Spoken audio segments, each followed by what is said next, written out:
جب نہ جان جا رہی ہو نہ عزت جا رہی, تو پھر پیسہ بھی شریعت میں حکم ہے کہ اس کی بھی حفاظت کرو.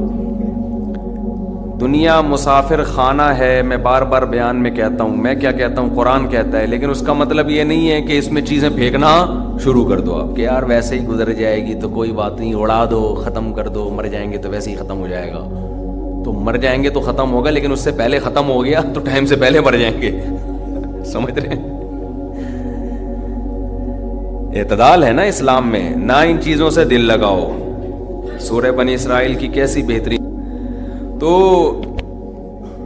قرآن کے الفاظ دیکھیں, لا تجعل یدک مغلولۃ الی عنقک, نہ تو اتنے کنجوس بن جاؤ کہ اپنے ہاتھوں کو گردن سے باندھ لو, ولا تبسطها کل البسط, اور نہ اپنے دونوں ہاتھوں کو ایسے پھیلا کے اڑانا شروع کر دو.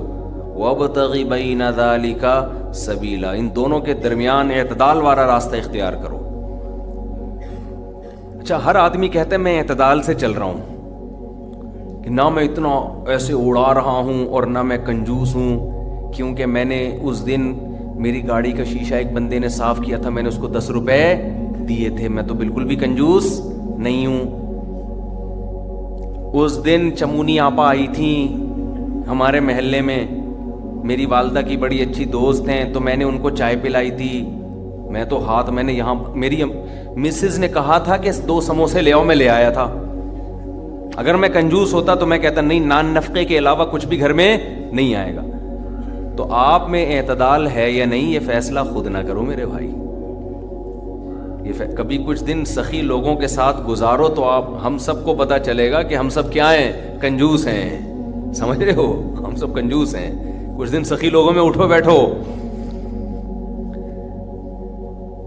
اسلام چاہتا کیا ہے؟ جو اسلام چاہتا ہے وہ تو میں پوری بات کہوں گا تو شاید جمعہ پڑھنا چھوڑ دیں آپ لوگ. اسلام کہتے ہیں مسافر خانہ سمجھو اس کو, اتنا نہ اڑاؤ کہ کل مانگنے کی ضرورت پیش آ جائے, بس اس سے کم خرچ کرو, ٹھیک ہے نا, یہ رکھنے کی چیز نہیں ہے.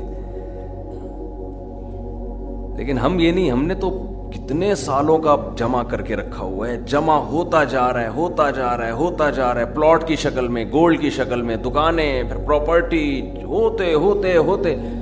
کمال کی بات یہ, اسلام کمانے سے منع نہیں کر رہا, جمع کرنے سے منع کر رہا ہے. اور ہم نے دینداروں کو دیکھا ہے کمانے کی زیادہ کوشش نہیں کر رہے, جمع زیادہ سے زیادہ کر رہے ہیں. عجیب بھائی, ارننگ بڑھاؤ, اپنی ڈبل کر دو, اس میں فائدہ ہے. مسلمان پاورفل ہوگا تو اسلام ترقی کرے گا. تو کہتے ہیں نہیں یار میری آمدن مہینے کی اتنی ہے تو مجھے کیا ضرورت ہے. لیکن اس آمدن کو کیا کر رہے ہیں, جمع کر رہے ہیں. بھائی کمائی ڈبل کر دو تاکہ خرچ بھی کیا ہو جائے, خرچ اچھی جگہوں پہ شروع کر دو. اپنے لیے نہیں کماؤ, قوم کے لیے کمانا شروع کر دو نا, ڈبل کمانا شروع کر دو, 4 گنا کمانا شروع کر دو. لیکن اس کمائی کو پھر خیر کے کاموں میں خرچ کرو. نبی صلی اللہ علیہ وسلم نے فرمایا, ایماندار تاجر وہ شخص جو اس لیے تجارت کرے کہ لوگوں کے سامنے ہاتھ نہ پھیلانا پڑے, ایمانداری کے ساتھ تجارت کرے. پیغمبروں کے ساتھ ہوگا قیامت کے دن.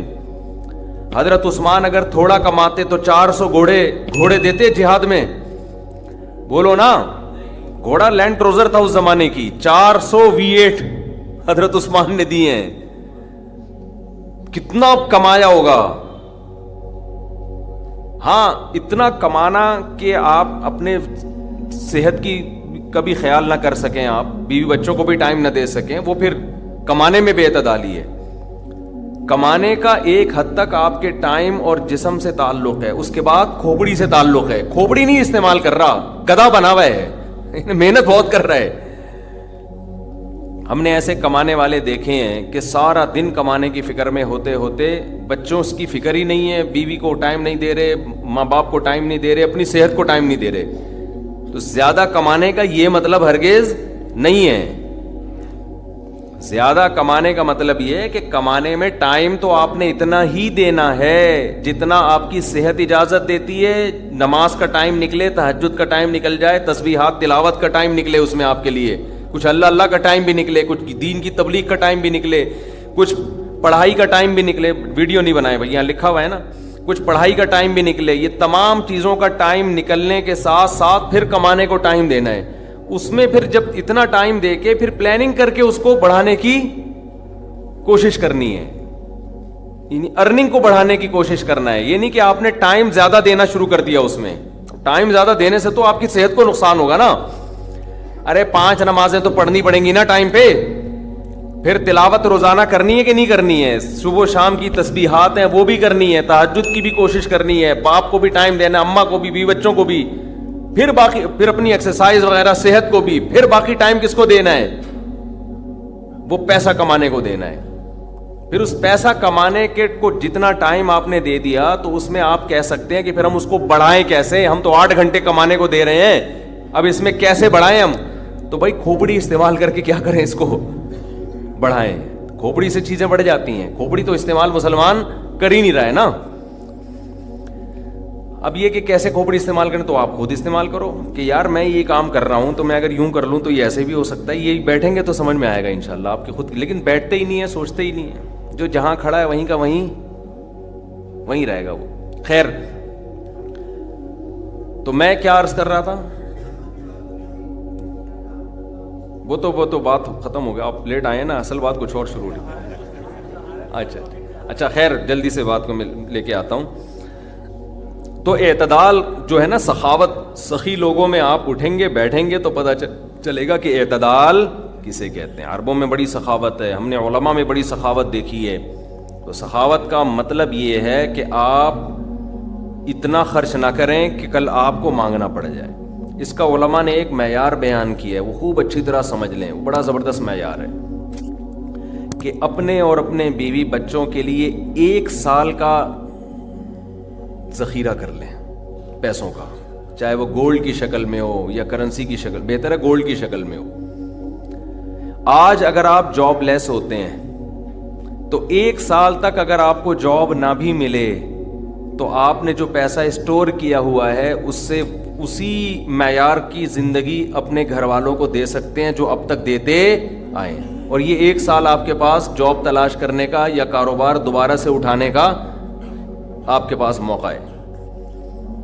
1 سال سے زیادہ کی پھر کوئی انتہا نہیں ہے. لوگ کیا کرتے ہیں، جمع کر رہے ہیں کہ کل اگر جاب چلی گئی، کل اگر کاروبار ٹھپ ہو گیا تو بھائی کل کیا، پھر تو خبر تک کا رکھو سنبھال کے. وہ تو پھر ٹینشن سے ہی دنیا سے جاؤ گے. تو کچھ اللہ پہ توکل کرو نا اس معاملے میں. اللہ ہمارے بس میں یہ تھا 1 سال ایک خاص مقدار ہوتی ہے، اس میں چاروں موسم آ جاتے ہیں. بھئی کاروبار آپ کا نہیں چلا، سردی میں نہیں چلا تو ہو سکتا ہے گرمی میں چل جائے، خزاں میں چل جائے، بہار میں چل جائے، تو کبھی نہ کبھی تو چلے گا. نہیں چلا تو پھر اللہ نہیں چلانا چاہتا، بس اسی میں اللہ کرے بیٹھ کے. جو آدمی اللہ پہ اعتماد توکل نہیں کرتا وہ تو کبھی زندگی میں سکون میں آ ہی نہیں سکتا ہے. تو 1 سال کا اسٹور کر لیں آپ. اور بہت اللہ نے پیسہ دیا ہے تو بچوں کے لیے ایک پراپرٹی لے کے ڈال دی، پلاٹ 2-4 لے کے ڈال دی. مرنے کے بعد بچے بالکل روڈ پہ نہ آ جائیں. بس باقی کیا کرو، کھاؤ کھلاؤ. ٹھیک ہے، کیا کریں. ایک تو اعتدال اس چیز میں ضروری ہے. ایسے لاوارث نہ چھوڑو اپنے بیوی بچوں کو، لیکن اعتدال اتنا بھی نہ دو کہ ہری سوجنا شروع ہو. بچوں کے لیے بھی بناؤ کچھ. خیر، پھر گھوم پھر کے ادھر ادھر دائیں بائیں جانے لگتے ہیں. تو یہ میں ان لوگوں کے لیے یہ لطیفہ ہے جو بہت بچا رہے ہو، اپنی اولاد کے لیے بچا رہے ہو، کھا نہیں رہے، نہ خرچ کر رہے ہو بچوں کے. تو بچے پھر جب بچوں کے پاس آئے گا تو وہ اپنے بچوں کی فکر میں بچائیں گے. تو آپ بھی تو خود کسی کے بچے ہو نا. آپ کھاؤ، بولو مجھے اپنے ابا کے بچوں کی فکر ہے، میرے ابا نے میرے لیے چھوڑا تھا، میرے بچوں کے لیے تھوڑی چھوڑا تھا. اور اگر آپ کے ابا نے آپ کے لکھ کے بجائے آپ کے بچوں کے لیے چھوڑا تھا تو آپ کے ابا تو بڑے بے وقوف تھے، کیونکہ بچوں کے لیے بھی اس لیے چھوڑا کہ وہ اپنے بچوں کے لیے چھوڑیں. پھر تو کھائے گا کون پھر اس کو بیٹھ کے؟ بات یہ کہ اللہ پہ اعتماد اور توکل بالکل ختم. یہ بھول گئے ہیں کہ جب انسان دنیا میں آتا ہے تو صرف پیٹ نہیں لے کے آتا، 2 ٹانگیں 2 ہاتھ کمانے کے لیے لے کے بھی آتا ہے. آپ کا بچہ اپاہج ہے تو سمجھ میں آتی ہے بات. 2 ہاتھ 2 ٹانگیں تو بھائی جیسے آپ نے کمایا وہ بھی کمائے گا انشاءاللہ. جب آپ پیدا ہوئے تھے خدا نے آپ کی ماں کی چھاتیوں میں آپ کے لیے رزق پیدا کیا تھا. آپ کا بچہ پیدا ہوا تو اس کی ماں کی چھاتیوں میں بھی خدا نے رزق پیدا کیا ہے. تو اس کا مطلب رزق بچہ لے کر آ رہا ہے. تو فکر کرو اعتدال کے ساتھ، اس کو سروں پہ مسلط نہ کرو. مسلط نہیں کرو، مسلط اتنی کرو کہ بس میں نے کمانا ہے، بیوی بچوں کو فی الحال کھلانا ہے میں نے. اس کے علاوہ رزق کے